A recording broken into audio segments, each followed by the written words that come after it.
Hello, everyone, and welcome back to the LFC Transfer Room. Just before we start, I don't want to hear that it's not coming home. I never once said it was. I just want that on record. I never once said that it's going to come home. It didn't. We know it didn't. Just moved past it. All right. Congratulations to Spain. Absolutely played us off the pitch. Fantastic for them. So, yeah, we're just going to move past that because I know Paul's probably going to give me a bit of jip about that at some point. But we're going to pretend it didn't happen. England didn't play. We can now focus on the real football. Pre-season starts soon, 27th of July, when we play Real Betis at 12:30 in the morning, UK time. And yeah, today we're going to go through the likes of Marc Guehi. Apparently, there's interest that was there back in March. Supposedly, we're going back in for him. Supposedly, the interest is reignited. A lot of clubs are interested in Marc Guehi. We're also going to go into a bit of a review about how every Liverpool player on international duty did. Of course, no one from the Euros really stood out exceptionally. There's no one particular. Van Dijk had a campaign fantastic. There's some to talk about, but we've got the likes of Diaz, Nunez, and of course Alexis McAllister, who just won the Copa America. So well done to him. It's fantastic to see. If you are new, you've got to make sure to click like and subscribe. If you're on Twitter as well, you've got to go over to YouTube to actually comment. You won't be able to do it on Twitter. We don't know why it does that, but yes, make sure you head over. And today we've got Patricio, Race, and Paul. So plenty to talk about, and we'll get right into it with just, everyone. I mean, Paul, we'll go to you. If you've got anything you want to say, just get it out of the way now, please. I can't be dealing with it. It was a very bad night. So how are you? You're good. Yeah, I'm doing good. The Euros is over. So now it's, spend a day or two to reflect on what happened, what didn't happen. Did it come home? Where is home anyway? Right? Can't be England because it's not been home for 60 years or almost 60 years. So I was always struggling to understand the term it's coming home, But it is what it is. Now, I've also been hearing everybody, all the pundits saying since morning that Spain was a better team. Spain was a better team, so they deserve to win, blah, blah, blah. No, I am not for once going to say that Spain wasn't the better team. But then you have to ask yourself, why is Spain the better team? Because if you look at the talent that the English had, Bellingham would have started for Spain. Foden would have started for Spain. You would think John Stones would have started over Laporte for Spain.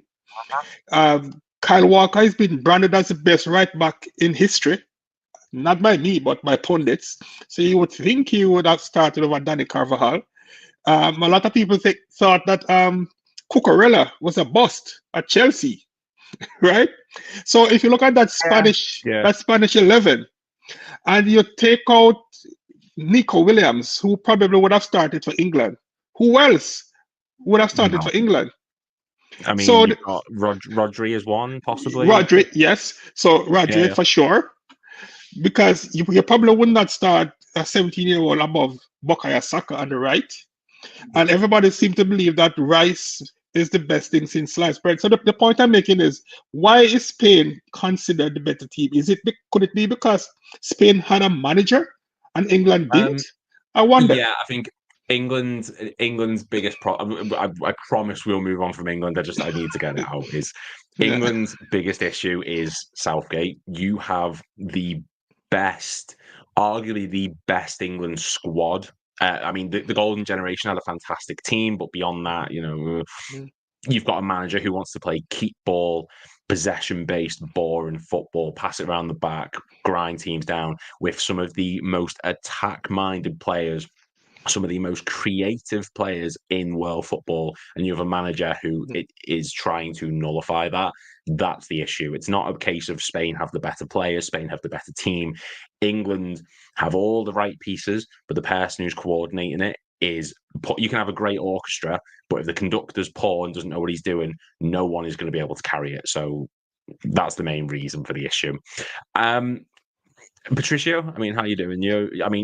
What did you make of, in like quick words, what did you make of last night? Like, how are you feeling about it all? Yeah, I'm all right, thanks. And gutted. He's so gutted. Yeah, I was at the pub as well watching it, and the atmosphere when we scored, I thought this is it. And then we Southgated it up, I want to say. So, yeah, played drop back football, but we move. Hopefully the next one. We'll see. I feel like we've been saying that since like 2018. But yeah, World Cup 2026, going to America. Where race? How are you doing? We're going to be traveling to your country soon enough. How are you getting on? That was a brilliant segue, by the way. I'm Doing good. Yeah, it's been good. Just to touch on, I think what Paul mentioned, just with the England and Spanish squads. What manager would have the stones to start Yamal the entire tournament? Like, what manager is going to be like, oh, this he's 16, he's too young, we don't want to put him on this stage. Spain's like, no, he's good, he's our best player on that position. We're playing him, and he's going to thrive. Like, how many managers would be so scared to put a player in that position? I think Southgate is scared to make some decisions of, hey, maybe Phil Foden, I don't know if he is the best fit in the team. Maybe, I shouldn't have the same starting 11 for every single game, basically, bar for one, midfield spot. And, and the whole Trent discussion, which we could go on for days, like Kyle Walker, the myth that his defensive capabilities, should immediately put him above Trent, even though both goals yesterday, Kyle Walker, not the best, not in the best position and whatnot. So, it's obviously, as a viewer from stateside, I can just laugh a little bit more than you guys can, and kind of criticize a little more. But if I was rooting for Spain yesterday, I'll make I won't lie about it. But if Trent would have come on, I probably would have switched allegiances to England just because of Trent. So it's been a fun year. It was fun Copa America as well over here, and I've watched so much football this summer. It's been great. So maybe it's time for a little bit of a break before we get the preseason rolling. But yeah, it's been a great summer of football here. Yeah, it just feels like it's not stopped. And in technicality, preseason starts today for, I know Man United have a preseason game. I think that was on a couple hours ago, actually. So preseason has technically started. Ours is the 27th of July. We play Real Betis, and there's a lot of talk of, who's coming in, who's going out. That's always just a talk, let's be honest. But one player who links these two topics together is Marc Guehi. We saw him throughout the tournament for the Euros. I think he started every single game for England. He's one of the few players that can come away from this tournament with his head held high. I think he made a very good account of himself when he played. He wasn't faultless by any means. There was the Slovakia game. He made a couple of mistakes, but he made up for them. He's been okay. I wouldn't say he set the world on fire, but he is one of the few who can say they've come out of this tournament somewhat better. And Paul, I mean, we've spoke on Marc Guehi before. He's not cheap. The touted around price is around 65 to 70 million. He's only got a 2-year contract. And as someone's reported, reporters Mon Liverpool is not chasing Guehi, but we're discussing more the fact that we did look into him in March and we did inquire about him. Now, what is it, do you think, that did put us off potentially going for Guehi? Could it be that Klopp was leaving and maybe he wanted Guehi and we don't know if the next manager did? Or is it a case of, that's 70 million pounds on one player, which may not necessarily be what we absolutely need at the moment? I think Gerald Kwanzaa has changed or altered Liverpool's plan for centre-back somewhat. Of course, we still need a centre-back, and we will still be signing a centre-back, in my opinion. But with Kwanzaa's surprising emergence as a bona fide starter, right? And with Ibu, as if he's fit, he's also a bona fide starter. So essentially, we have 3 starters for 2 positions. And the fact that Verge, since he was assaulted by Pickford, he has become, Mr. Ever Reliable in terms of being able to play. I don't think Liverpool would spend 60 million on Marc Guehi at this time. Last year, this time, I could see it, but not right now. Because let's face it, if we were to sign him for that kind of money, then we would be signing him to start.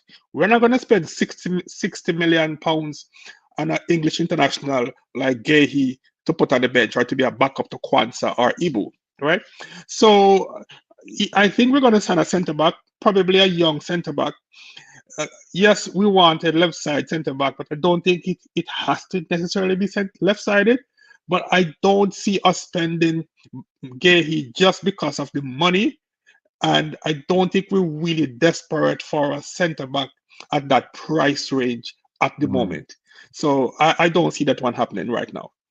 But he's a Yeah, quality and player. yeah, so Guehi is. I completely agree. I don't think it is something that we're necessarily willing to spend that amount of money on for that position. Guehi's biggest attribute is his recovery pace. He's very good when he's in the high line. He has to track back very quick. We saw that at the Euros, and there's people saying, well, he did make a few mistakes. England did concede, when he was playing, but that's down to everyone. Walker was in that team. Doesn't mean he's a bad player. Guehi was one of the few centre backs for England who I think came out of that looking, in a sense, better, which is a bit of a thing. Guehi is definitely up there as a defender, but because of Kwanzaa and Sepp Vandenberg upbringing is looking bright, I say we gamble and stick with what we've got now. We'll get on to Vandenberg in a bit, but the reports coming out today is he wants to leave. Apparently, his attitude problems have came back. He's been saying around the club that he doesn't want to stay there if he's not guaranteed first team football, which I don't think he's going to be.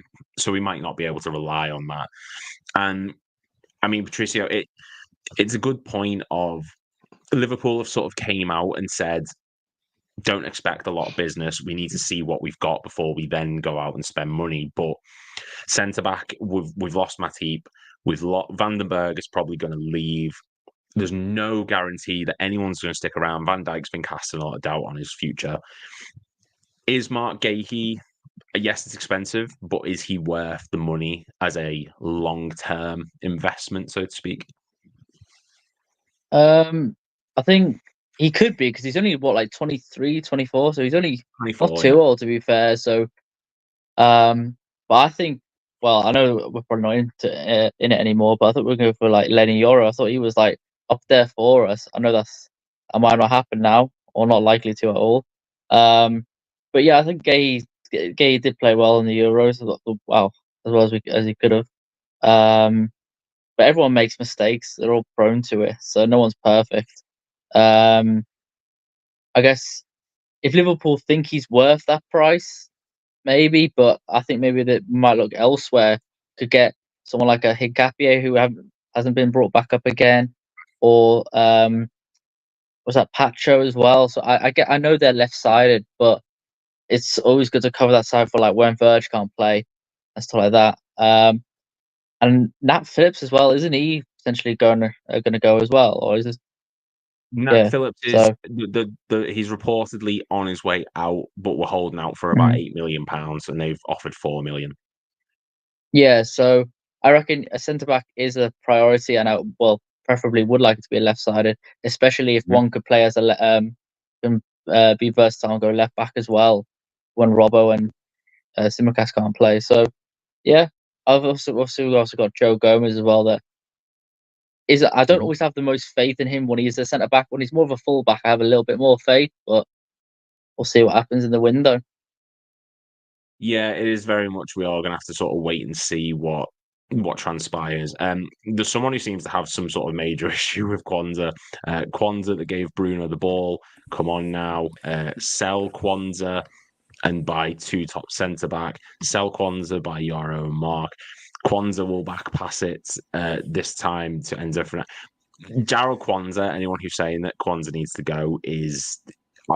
I respect that everyone's got their own opinions. Anyone suggesting we need to sell Kwanzaa is ludicrous, because Jarrell Kwanzaa and Race, I mean, I'll give you the crack at this. Like, Marc Guehi, if he was potentially brought in, he's not a left-footed centre-back, which I know a lot of people are after.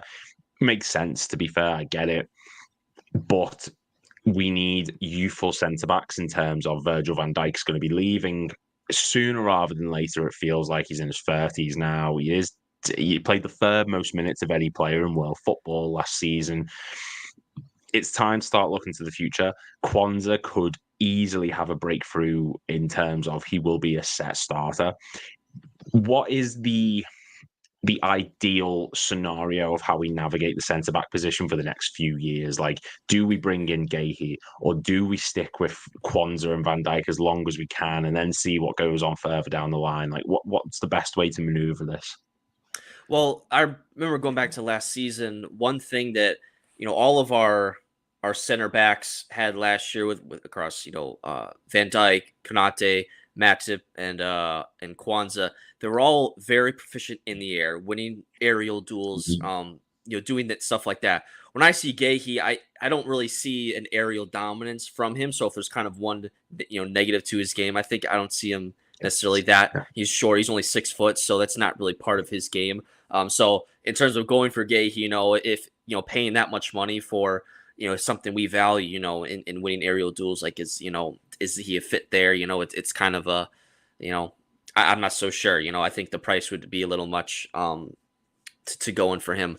I think the ideal scenario is, as Paul mentioned, like having Kwanzaa break through last season was such a good thing for us because it eliminated basically a glaring need for us. Like we, even going into last season, I wanted us to buy another center back. I don't know how you guys felt, but I felt that was, another purchase we needed to make. But we didn't. And it turns out Kwanzaa was kind of an internal, promotion to kind of fill that void of another center back in that room. So that was a welcome surprise. Now you go into this season, you lose Joe Matip. You find out that Joe Gomez is probably better in a fullback role, either right on the left, playing him center back. I don't think that's, I think we found his best role for the team and kind of being that floating fullback and just kind of wherever he needed and maybe in a pinch playing center back, But so you really look at, we have Van Dijk, Konate, and Kwanzaa. And Konate has had his injury issues over the years, picking up little, knocks here and there. Of course, as you mentioned, Virgil getting up there in age, and can we keep playing him game in and game out, especially now that we're in the Champions League, we're going to be having to wanting to play him midweek. And then you have Kwanzaa, who's, yes, he's a young player, and we're very excited for him, but you have to be careful with these younger players. You don't want to run them into the ground, kind of like how we did with Bajcetic, bringing him on. He was playing almost every game, and then kind of suffered a long-term injury. And so, although Kwanzaa's a little bit older and further along in his development than Bajcetic was, but you still want to keep things in check. You don't want to just go full on this bright young player, play him every game. Not everyone's like a Harvey Elliott, just seems like indestructible and just is always fit week in, week out. So yeah, you do want to bring in another center back. I think that is definitely one of the few transfers we'll make this summer. I don't think we'll buy him. It's going to be, for me, I would think we buy 2 players in this window. I think a center back and a midfielder. I find it hard to believe that we'll buy another position, just given that we got a new manager, everything's new, trying to figure out what we have. It's going to take some time. So, but those are 2 things that we can, I think, agree that we definitely need another center back and then a midfielder. So with a center back, you want to go with someone on the younger side who you can, ideally you will play a lot of minutes this year. You can, not necessarily guarantee them a starting place every week, because I still think that Van Dijk and Konate is our best pairing there. It's just that Konate, you just have to look at it. He's you wish he's a little more durable, because he is a really talented player, and I think could be that Van Dijk replacement, but he has to prove that he's a little more durable and can be there each week, and he just hasn't really shown that yet. So, and just overall squad depth, you want to have a number of options to play. So you bring in a center back, and as Patricio mentioned, someone that on the left side can maybe left footed, can maybe slide over to left back if needed. You want to hopefully that there's some versatility there. I think versatility is obviously a big thing for a lot of players. So I don't think Guehi would be that option, just given the price, and as I mentioned, kind of the aerial stuff. I don't think is something that sticks out to him. I think even like with Kwanzaa being tremendous in the air already in his first season, playing for us, like that was great to see. So I think it's definitely a center back on the table. It remains to be seen. I think there's a couple other links and stuff out there, and especially with all these tournaments concluding, but we'll expect to see this transfer window now hopefully to ramp up a little bit, and we'll start to get some more concrete links moving forward. Yeah, we're in the early days, and like there's a comment here saying, when you're a fan of a football club who right now probably is the best club in the Prem, keeping the lid tight on any transfer deals, you speculate on any news that you can, and that's what we're here to do. Like if we waited for concrete news, we do one of these streams every month. Do you know what I mean? Like, football is such a every day there are stupid transfers being linked around. Like, there's one here, Olmo and Hincapié are two players I have my eyes on. Olmo is a player who was linked to us earlier on today. He's absolutely fantastic, but he's not someone who we necessarily need when you've already got like 6 or 7 players fighting for the same positions. You don't need to throw an Olmo on top of it. And I think you're absolutely right. Like, versatility is so important. And with Slot coming in, I would much rather take this summer as a sort of a stock take, like see where we're going to be, because there's a lot of players that are going to be leaving next summer probably. See what Slot can do with the players that we've got, see what we've got, what he can do with this squad currently before spending X amount of money on players who may not fit in and we might not necessarily need. And Guehi could be another one. He came out of the Euros looking fantastic, but yeah, you know, it's not necessarily the player I'd be looking for. Inacio is one who has a £46 million release clause, can play left back, left-footed centre back, very talented player. I think that would make a bit more sense if we were to go for it. And he's 2 years younger than Guehi. But we're going to move on from the Guehi thing because obviously, you know, there's not a huge amount to say on it, but we can sort of look back on the competition just gone, the Euros, the Copa America. A lot of Liverpool players went. A lot of them did poorly. Now, I don't know if it, from a Euros perspective, only 2 players really sort of did what you'd expect or more. And Paul, I'll go to you with this one. Like, we'll start off with before we get on to the ones who you probably go more into depth on, I want to get your thoughts on how did you think Van Dijk and Cody Gakpo in particular did during this Euros? Because while Van Dijk had that, you know, for lack of a better word, hissy fit at the end of it, which he did, it's just my opinion about it. I think he sort of threw his toys out the pram a little bit given the result. What did you make of his performance throughout the whole tournament? And how did you think about Cody Gakpo, who also won the Golden Boot at the end of it? How do you think they got on?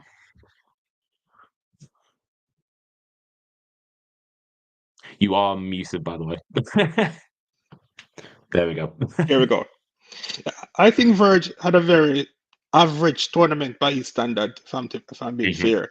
Yeah, he was okay, but I can't remember any outstanding performance in the games that he played. And to be fair, this Netherlands team was quite average, you know, especially their midfield.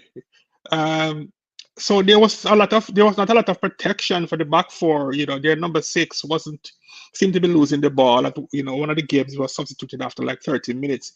So I think Verge and Cody were actually trying their best in a very average Netherlands team. So as I said, I didn't think there was anything to write home about.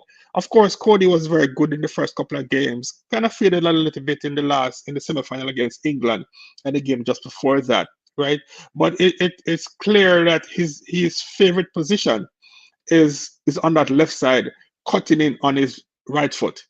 But at the same time, especially if you look at the game against England, he was so predictable, you know, that the defense kind of know exactly is all of his moves. So I'm not so sure if he needs to add something else to his game if he's going to be effective. Could I just throw something just really quick for that, just to get your opinion on keeping it with you, Paul?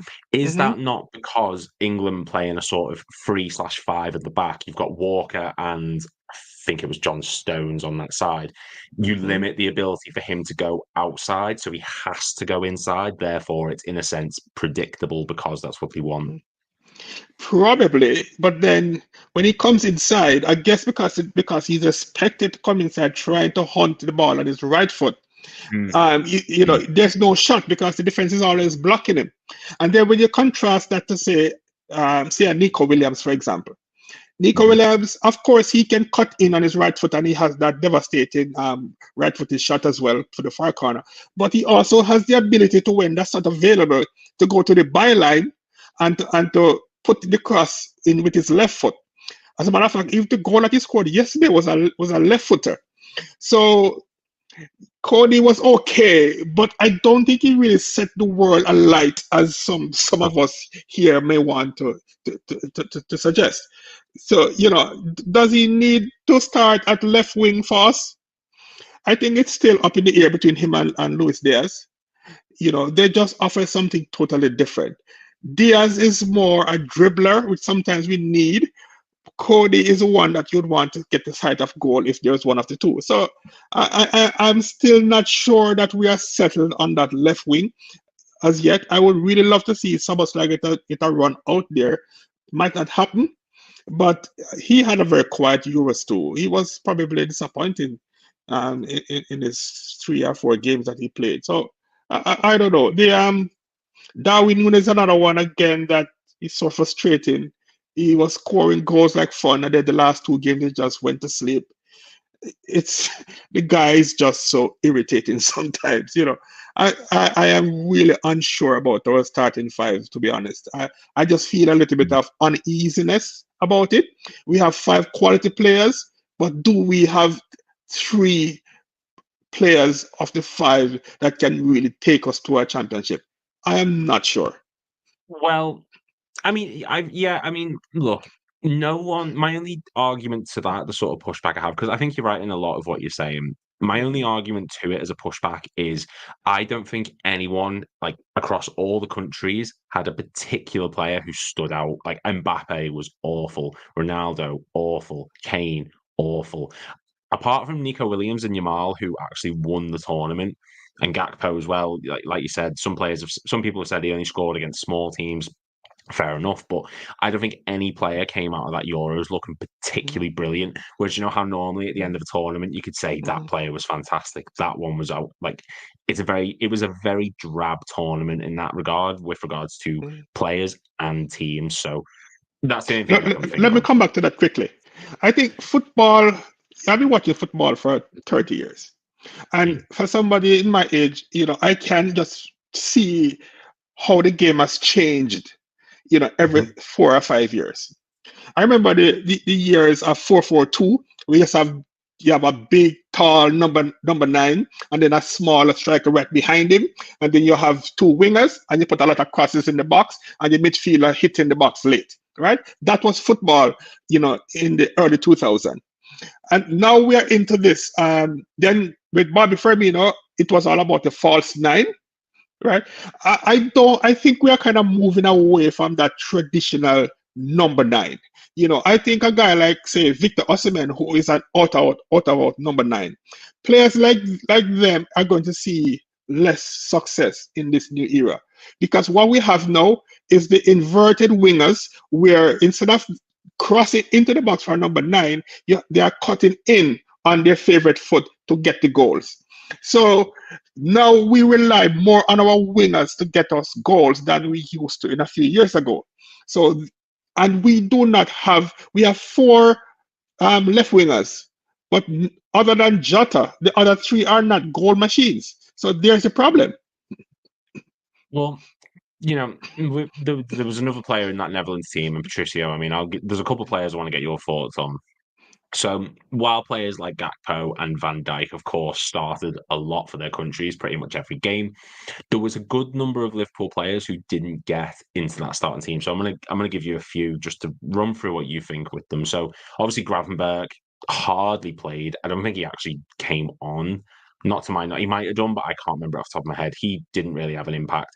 Joe Gomez didn't get a single minute of football for England during this tournament.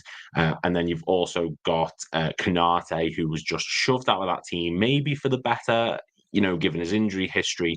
But those 3 players, Gravenberch, Gomez, and Konate, I mean, what do you make of the fact that they couldn't get into their teams? Like, is there a justification for it, or is it just a case of why could they not get into these international sides?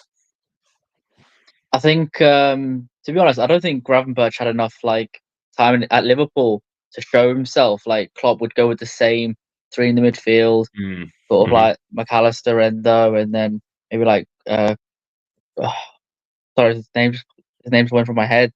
One of the other midfielders, but it was never Gravenberch really. Like got a couple games with us. Miners and. No, sorry, I'm on about with Liverpool and stuff. So I don't think Gravenberch got in that much there. Yeah. So maybe I'm thinking they're going off that. The Dutch manager was sort of going off that, saying, "Oh, he didn't really get enough time for Liverpool. Didn't really do well at Bayern. Didn't get the minutes there. So maybe that's why he didn't play him as much, and maybe he wasn't doing too well in training to like prove himself. I would have liked to have seen Gravenberch play though. I feel like he can sort of be that 8, maybe that not a full 6. I don't know how he is defensively, but I think technically he's good on the ball. I think in one of his early interviews for Liverpool, he did say that that's probably one of his best abilities is his technical ability, how he can get out of tight spaces. So I would like to see Gravenberch play more and be given the opportunity midfield. I think depending, because obviously Slot said we play that 4-3-3, not a 4-2-3-1. I think given that opportunity, maybe if Trent doesn't do so well in that 8, and maybe we do go with an Endo by Chechik or whoever we potentially may or may not sign, I think we give Gravenberch a go there and hopefully he plays well for us. So I would have liked to have seen Gravenberch start and play, but I hope he does for Liverpool. In terms of the others, I thought I saw Joe Gomez like warming up yesterday, so I was like, oh, he's actually going to get given a chance in the final. Obviously not. And it would have been nice to have seen him at least in the group stages be given the opportunity. But I think with Southgate, he was just so like fixed on who he was to start. Same with the French manager. I literally had his name in my head and just lost it. Don't know why. Champ. Yeah, that was it. I had it in Yeah. my head, but I lost it. Same with him. Like it was all speculation of like it was going to be Saliba Kanate, which would have made sense. But then he went for Makana, didn't he? So I get why, but I'm just glad that we've got them back now, injury free. And yeah, because it could have been worse if he did decide to play Kanate. But maybe if he did, France might have done better. I don't know. It's all speculation, I guess, at the end of the day. And then to be honest, I haven't seen McAllister because I don't have that opportunity. I didn't get to watch McAllister play except for like the highlights and stuff. So I haven't heard his name be like raved about the Argentinian squad. So don't really know how well he's done. And then for Darwin, I think if he would have kept his head cool and stuff, he might have done better at the latter stages rather than they came third, didn't they? So Yes. yeah. And then to be honest, yeah, same with Diaz. I obviously couldn't watch it, so I didn't know how he did. But I mean, they finished second, so good on them. Yeah. Colombia finished second, yeah. Yeah. Sorry. No, it's fine. But I'm just hoping they do better for Liverpool the upcoming season. And I think Paul touched on it a bit. Like we've got a lot of left wingers. It would be nice to see who will do well there.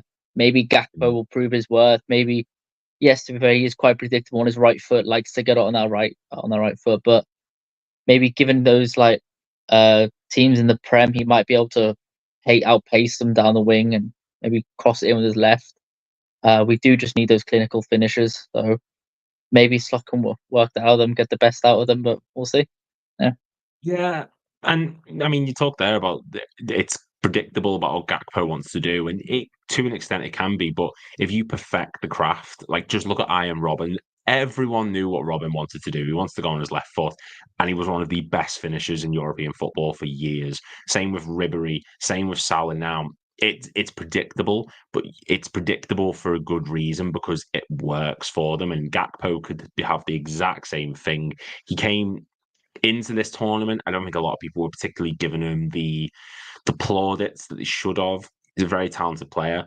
Ronald Koeman is a basic manager in terms of he just sticks to his principles, but he gets the best out of Gakpo whenever he plays for them. So you've got to give him credit for that. And you're absolutely right. Slot next season could really make something of it. And race, I mean, there's, like I said before, there's so many players who didn't go. The one I want to look into just a little bit more, and it's not English bias because it's a genuine curiosity I've got, is Joe Gomez went to that competition on the back of a stellar season, played left back, right back, CDM, centre back. Why could he not get into this team, particularly when there was points when we were playing three centre backs? And I'd argue Joe Gomez is better than Konsa at the back. The left back spot, you had a right back playing there, a left back who'd only played, whose last game was February or March. Why is it that Joe Gomez could not break into that system? Like, what's the reason behind that? Well, it's Southgate. We know that for one. Yeah, it's pretty easy.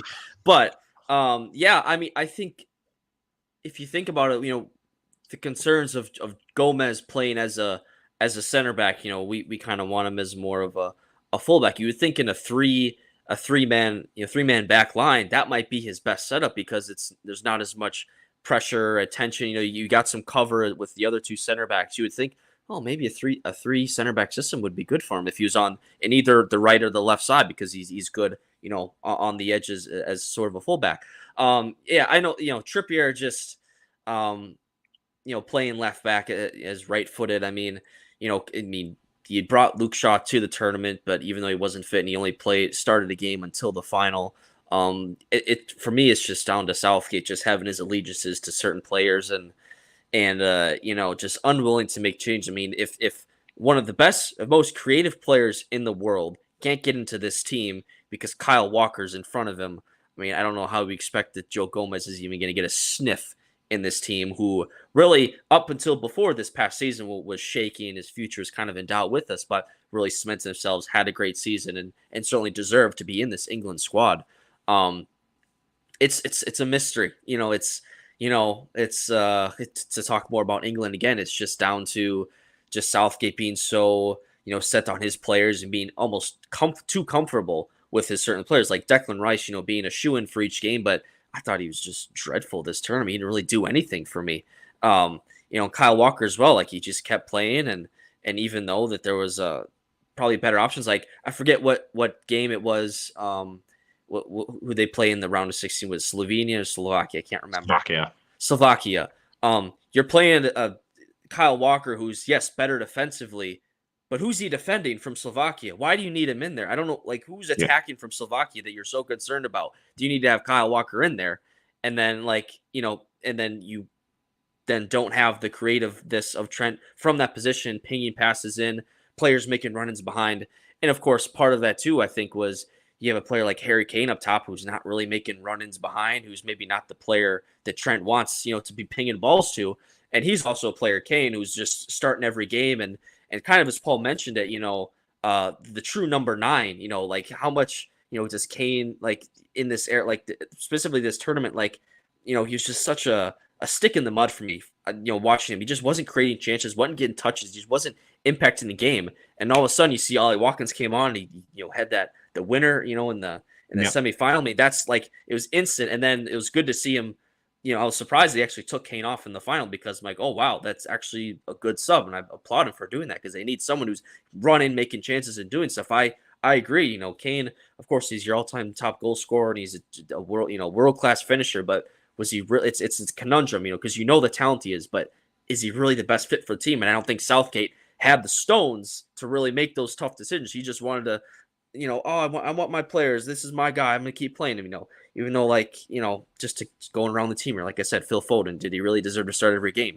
Cole Palmer not starting a single game. He scored in the final, like just all these certain things. It all just boils down to just how Southgate and how he managed this team, and England winning, England having the recent success they've had in international tournaments, not because of Southgate, but in spite of him. I think, I think everyone, is kind of agrees with that sentiment, or feels that way. It really is frustrating, because you want a manager that can adapt and can, make those tough calls. Like I said, Yamal starting at 16 years old, what manager is going to start a 16-year-old and play him as much as he did, and actually let him thrive and let him cook, like I think back to when, Mbappe started for France, in their World Cup run in 2018, like he was only 18 years old at the time, but he deserved to, because he was so good at that time. Other managers maybe wouldn't do that. So, so to bring it all back to Joe Gomez, like, it takes a lot of time, I feel, for at least under Southgate to really, build that trust and say, hey, play me. This is my place. This is my, I can make an impact here. It just takes such a long time. Even Trent, getting the start in that first game, in midfield, I think was just like so great to see. But then again, it wasn't really, kind of the right setup and just how they played and whatnot. And I thought England actually looked better when they went to more 3 at the back and pushed those fullbacks up the pitch, and they're actually creating chances. And then when they went to 4 at the back, they kind of were stale and stagnant. And so, we can keep talking about England for days. But Gomez, like it is a little bit frustrating to see him, not get any minutes. But I'm thankful that him and a lot of other players, and hopefully there's no surprise, knocks that we'll hear come out of this tournament, but everyone's kind of injury free and will hopefully come back and be, ready to ready to kick on for the preseason. Yeah, and from what we understand, no one. McAllister did come off in Copa America, which isn't ideal, but he's obviously going to get time off now because they went deep into the competition. So I'm sure he'll recover from whatever he has. It is frustrating not seeing Gomez play in the tournament. I think we're all very excited to see him go. No one, like I said, Liverpool-wise. Jota as well didn't have a particularly fantastic tournament. Just touch on him for a second before we go to the Copa America. Obviously scored the goal in the first match. Was it against Slovenia? I can't quite remember off the top of my head. But, he had moments. He came on and looked dangerous when he played, but he just didn't get enough game time. Healy says, am I questioning Southgate? Yes. I don't care if he took us to the 2 finals. Roy Hodgson took Fulham to a Europa League final. Don't mean a thing to me. Unless you win it, who cares? But yeah, Southgate can get in the bin as far as I'm concerned. But we're going to go to Copa America because while the European players didn't do fantastic, the South American players, it seems to be a very different story. And Paul, I'll give you the crack at, because you've already touched on Gakpo and Diaz, and you did a little bit on the one I'm going to give you now, but Darwin Nunez. Now, I understand people say he misses chances, he's inconsistent. If my girlfriend's watching this, she hates Nunez. She just thinks he's the most frustrating player ever. I love Darwin Nunez. I think he's brilliant. He can be frustrating, but for Uruguay, there's something about him. He's just a different animal when he plays for them. And it may be Bielsa's style of play, maybe the people he's with, I don't know. But while the last 2 games ended in controversy, which we're going to touch on here, like you talk about, Paul, but what did you make of Nunez at this tournament from what you've seen? And yeah, what do you make of this whole situation regarding his family? Did he do the right thing? Did he do the stupid thing? Like, what do you make of his whole tournament? Well, one thing stood out to me is that I think Darwin's best position is not on the left wing, as a lot of us seem to think. Mm-hmm. I think his best position is as a number 9, especially if it's a 4-2-3-1, right? That's what he plays for Uruguay, and that seems to be his most effective position. He still is very frustrating to watch, but at the same time, the guy has his energy is unbelievable. He just keeps running. He will pressure the goalkeeper even for a back pass. He's just a bundle of energy. And one thing I admire about him is that when he misses a chance, it doesn't seem to bother him. He just move on to the next, right?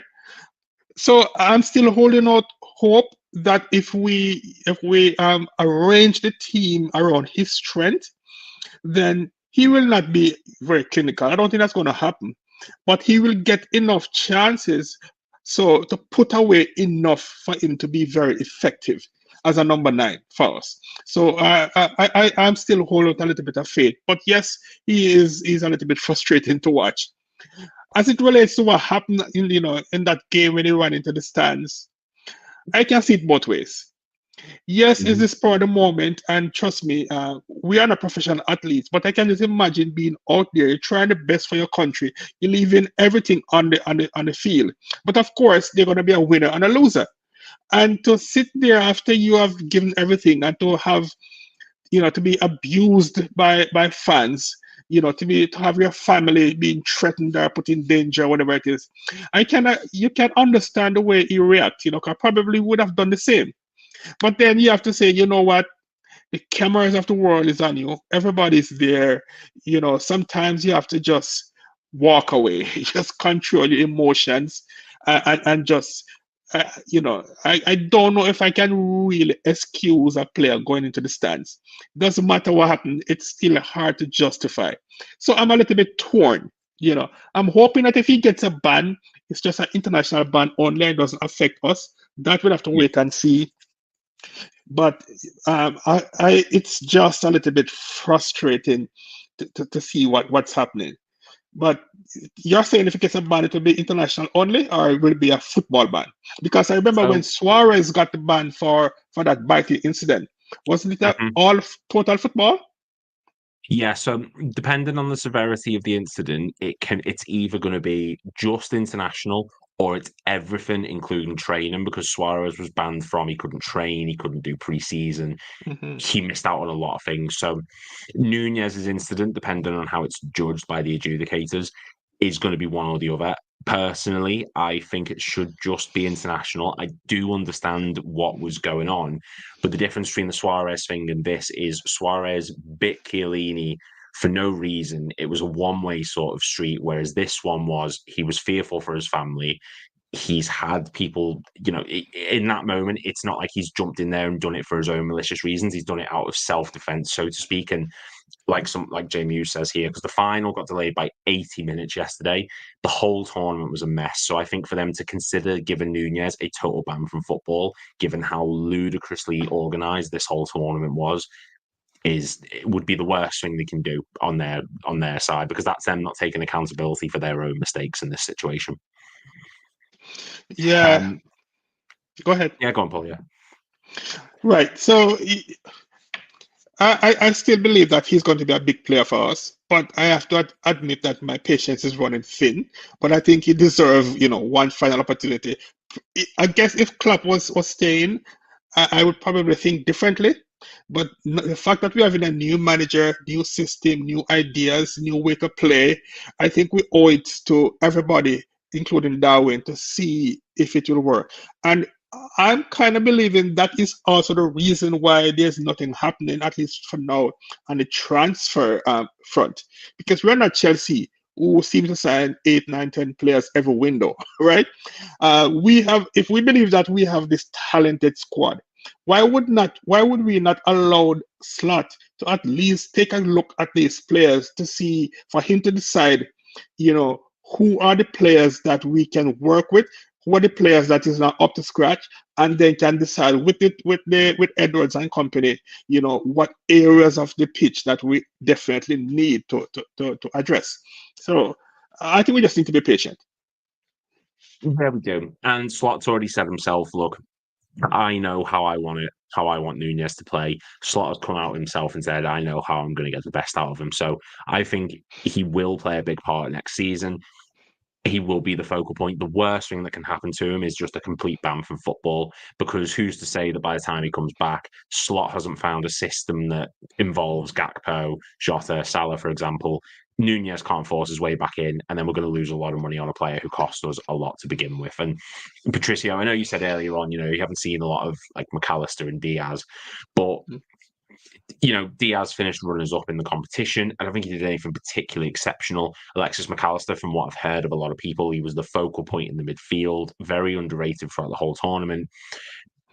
How do you think their performances, given what you know, or what anything that you do know about it, is it going to affect the way Slot sees them? Like, what role can you see McAllister and Diaz having in the Liverpool team next season under Arne Slot?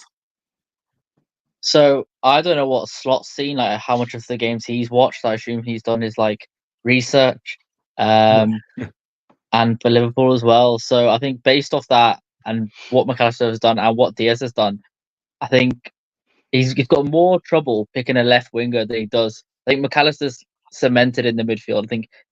I think he'll play the majority of the games for us, bar the ones that are Carabao, FA Cup and stuff like that.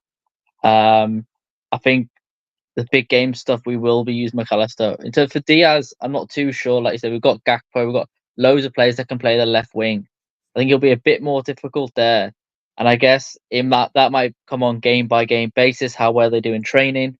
I don't know if the slot that Diaz has proven himself, or I guess he will in training potentially in pre-season, but we'll have to wait and see. I'm kind of more interested to see how the youth players do and be giving them opportunities as well by Slot and see what happens there. And I know Paul's touched on it massively, but to go a little bit back on Darwin Nunez, I think he just needs to get his hot head sorted. I think once he can do that and get a little bit more composure from that, I think we can see a top goal scorer.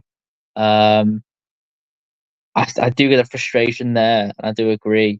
Sorry to go for a little bit of a tangent there, but I literally when Klopp said he was leaving, and I was all disheartened and stuff and proper sad about it. But then wasn't too sure about Slot when we first heard about him, seeing as he wasn't like the big name that everyone was talking about. But hearing what he's done with others, like what he's done with Jimenez, taking Jimenez, who was back when he was in Mexico, couldn't really, or Mexico, Argentina, wherever he played, couldn't get the best out of him there when he was there. So when he went to Feyenoord, started doing well after a season or two. I'm hoping that's the same for Nunez. I agree with Paul that hopefully this is Nunez' last season to break through, and if not, maybe we look elsewhere. But I think Slot will do it and get the best out of him. And same with Gakpo on the left. Maybe with Diaz, unless Diaz does go to Barca or PSG or whatever the plan may be for future. But we are lacking those finishers at the moment. We are lacking those people that in the final third, which is then bringing a lot on us defensively because we just can't seem to get the goals to win the games consistently. And I'm hoping Slot can do better in the back line as well, fix up the defence, so that way we don't concede first every 10 minutes, every match. But I'm proper excited for this season. I just can't wait for it to start. No, I think we all are at this point, and as much as I love the international football, I am ready to see Liverpool back into it, and I'm so excited to see pre-season. I'm really curious to see what Slot does with these young players. Paul, who is on the stream now, but he's commenting in the thing that really threw me off, saying we should sign Eze from Palace. Now, Paul, I know you typed it, but I'm going to get Race's thought on this, and you can sort of come back to it. Like, Eze, I know this is a sort of not Liverpool players tournament, but, we're just looking into the rumour mill at this point. But Eze is a very, very talented player. There's no denying it. Race, I want to get your thoughts on this, and it's a bit of a hot take for myself personally. I know a lot of people will probably meet it with skepticism, but I think Eze is a bit overrated. Personally, I don't see a lot in him. I think he's a good player. He is definitely a good player, but he's the new name from Palace that it feels like every few years there's one big player coming through that everyone goes, yes, everyone has to have him. It was Zaha, then it was Elise, now it's Eze. I just don't think Eze is particularly fantastic, very injury prone. Race, I want to get your thoughts on it, and then Paul, I want to get your sort of counter to myself and Race, because I saw you shaking your head there, and I'm really curious to hear what you've got to say as well. But yeah, Race, what do you think of Eze? Well, first of all, buying a player of his, kind of like we're already kind of filled with in his position. Like, I don't see kind of the necessity to buy a player and bring him in, kind of a central midfielder. Maybe you can play on the outside, but we're so crowded in attack and all that. Like, I don't see a big need to bring him in. And as you mentioned, Palace having, some talented players, but yet they never really make an impact in the league. They're always kind of mid-table and kind of finish, like if they have all these talented players, why aren't they finishing the league? And I know Elise especially had some injury stuff, and, they and Palace overall has had that, so that, it's not uncommon, but, it's, I wouldn't say to call him necessarily overrated. I don't think I have that strong of opinion on him. I just think that given our options already kind of in this position, I don't see why we would kind of entertain a move for him. I'll let Paul kind of speak on what he's kind of thinking there. I don't have too much thought on it. Just pull the pin off the grenade. Go on. Well, if you look at our midfield, we have a lot of good players. But you don't win the Champions League and the Premier League with good players. You win the Champions League and the Premier League with 3 or 4 or 5 good players and 3 or 4 world-class talents. That's how you win the Premier League, right? So obviously, if we're going to bring a player like Eze, he would have to be an upgrade for a couple of players that we currently have in the midfield. So we probably would have to move on a player like, say, maybe Curtis Jones, maybe one of the front 5, maybe Luis Diaz or Jota because of his injury, because Eze is very versatile. His best position might be a number 10, so he and Harvey Elliott could share that position. He can also play on the left as well, either as an attacking 8 or as a winger. So he's kind of that versatile player. But he's one of those. What I like about Eze, which we lack in our midfield, is the ability to not only make a pass, because we can all pass, is the ability to go past, to ghost past defender and create a shot for yourself. We don't have that in our midfield. you know. So sometimes I'm so bored of the side passing and the back and side and pass. We need a couple of players that can ghost pass a defender and go into the box with the ball at his feet and take a shot. Sometimes you may not score, but there's a second ball, there's a rebound. So that's what I like about him. So obviously, if we're going to bring in a guy like that, we'd have to get rid of somebody, one or two players, which is fine by me. You know, we have a ton of young players. We don't know if they're good enough. We have McConnell, Bobby Clark, all of these fringe players. We have the guy coming back from what's his name? Carvalho. Fabio Carvalho. Yes. All of these players are good players, but in my mind, they are not good enough to take us to where we want to go. Right? So we don't want to be an average mid-table team that's just every year we're fighting for top 4 to the Champions League. We want to win. So I would prefer to spend the money on Eze over, say, Marc Guehi. So that's where I'm coming from. I think he's an upgrade to most of what we have in our midfield, attacking wise. So that's why I would go for him. But I can understand the sentiments of others who might not share my opinion. That's why we're all here. We have different opinions, but we all have the same goal. Yeah, and you're absolutely right. Like, Eze does definitely have ability. There's no doubt about it. We've seen it for Palace at points and times. My only issue with him is the injuries really are mounting up now. It's similar to what Elise had. The pretty clear and all to see. The only other issue I've got is, while I do think he's got talent, it's like we said with Danny Olmo before. I don't think it's a position where we necessarily need to strengthen right away. It's all well and good buying these good attacking players when we need defensive stability and defensive structure. Van Dijk is probably going to leave sooner rather than later. Trent's in the final year of his contract. We've just lost Joel Matip. Eze, for me, just seems like you'd be piling more attacking midfielders on top of attacking midfielders. And Patricio, I mean, I'll give you the sort of the last few moments on this, but what do you make of Eze? I don't know how this we sort of went into the Eze thing, but what do you make of the possibility of us signing him? Like, would you be interested, or can you see the sort of it doesn't particularly thrill me kind of thing? I could understand why Paul's interested and why Paul's excited for it, but I don't think that's a position that is like priority at the moment. I think we've got a lot of people that can play that 10 role. Obviously, there is Carvalho, who, yes, played for Hull, yes, played in Championship, but maybe given the opportunity to play in that 10 role, his preferred position, could do better for us. Szoboszlai as well. I don't think Szoboszlai was an 8. I think he was misused. He probably shouldn't be used there, or a 10 slot. So I think he's better used in that midfield position than that 10 slot.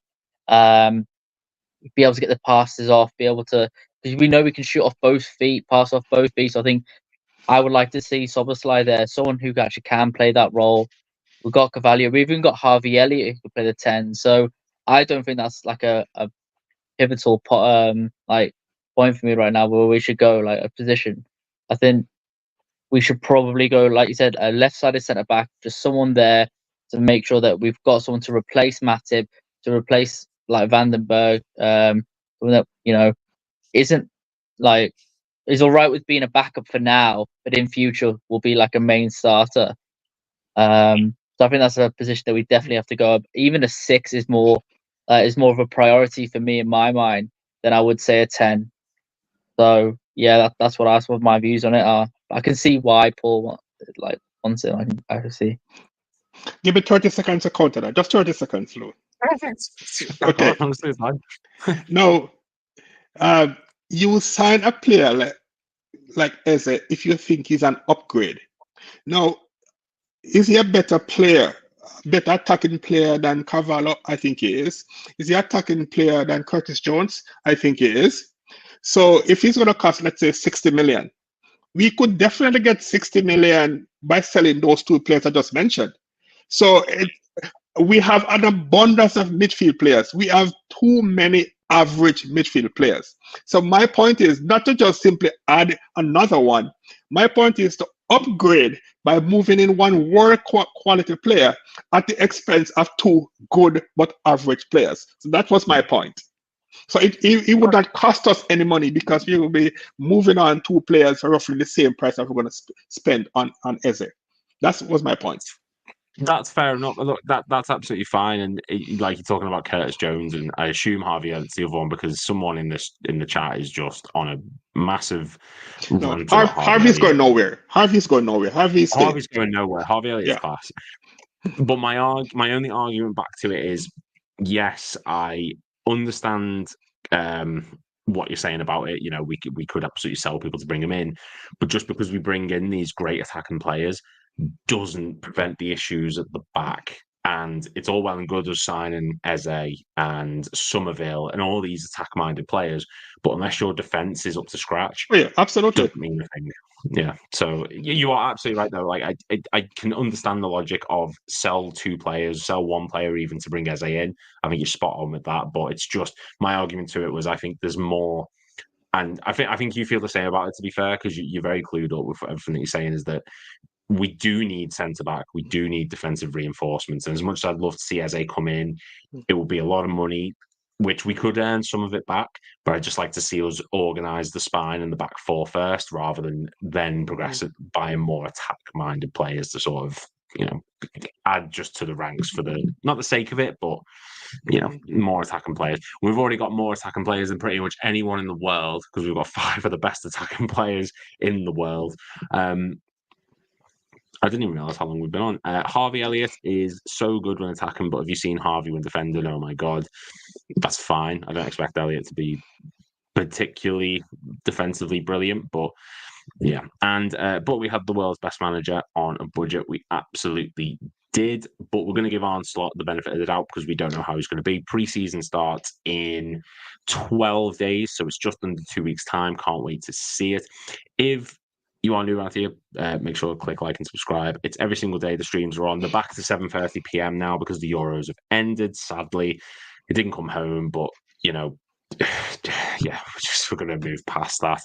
Thank you, Patricio, Paul, and Race for joining us. It's been a lot to speak about today. It's been really good. Thank you very much for watching, everyone. We'll see you all in the next stream tomorrow.